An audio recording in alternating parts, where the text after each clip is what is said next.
in a bitter custody battle for our son. In my first life, when the judge asked our son, he stayed silent. But I heard his thoughts. I just want to be with mom. I fought and won custody. Soon after, I was reported for abuse. My son told the police, crying, "I want to live with dad, but mommy hits me." His body was covered in marks. Mark, my ex, screamed at me. I heard his thoughts in court. He wanted to be with me. Are you even human? I couldn't defend myself. I spent the rest of my life in a psychiatric hospital. In my second life, I gave custody to Mark, even though I heard my son's thoughts again. Years later, on Mark's deathbed, he whispered, "It was our son. He poisoned me. He said he just wanted to live with you. He hated me for taking him from you." Now, a third time, I'm facing my young son again. Mark and I exchange a lost look. This little hot potato, who does he really want? I wish I could live with mom. I don't want to leave her. The familiar words echoed in my mind. I shuddered. This was the third time I'd heard them. I looked into my son's hopeful eyes, but the words I wanted to say were caught in my throat. The judge asked my son, Leo, again for his preference. Leo bit his lip, refusing to speak. Then I heard his thoughts again. Dad will get mad if I say it, right? I wish mom would just choose me. It was exactly like the first time. Leo wouldn't say a word, but I could hear his inner voice perfectly. In my first life,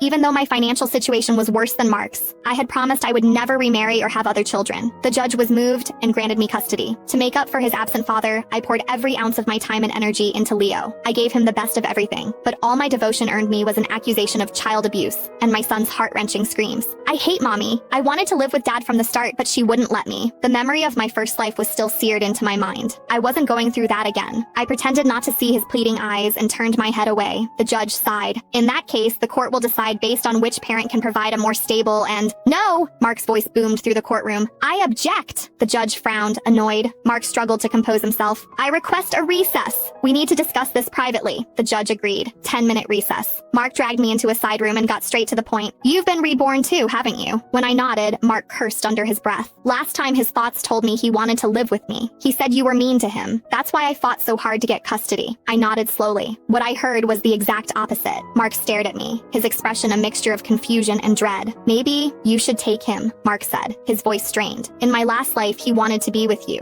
He even poisoned me with a slow-acting toxin to make it happen. Remembering my own tragic end, a shiver ran down my spine. No thank you. I have no desire to end up back in a psychiatric hospital. Mark looked completely bewildered. What happened to our son? Who does he actually want to be with? I had no answer. He was only 10. How could he harbor such deep-seated malice toward us overnight? Our time was up. We had to return to the courtroom. When the judge asked if we had reached a decision, we both shook our heads. The judge adjusted his glasses, his displeasure obvious. Let me be clear. Even if you divorce, a minor under the age of 18 requires a legal guardian. This is a parent's legal obligation. Anything else is considered abandonment. You must make a choice. Who will be the primary caregiver? In that instant, a child's voice flooded my mind again. Mommy, I choose you. I want to be with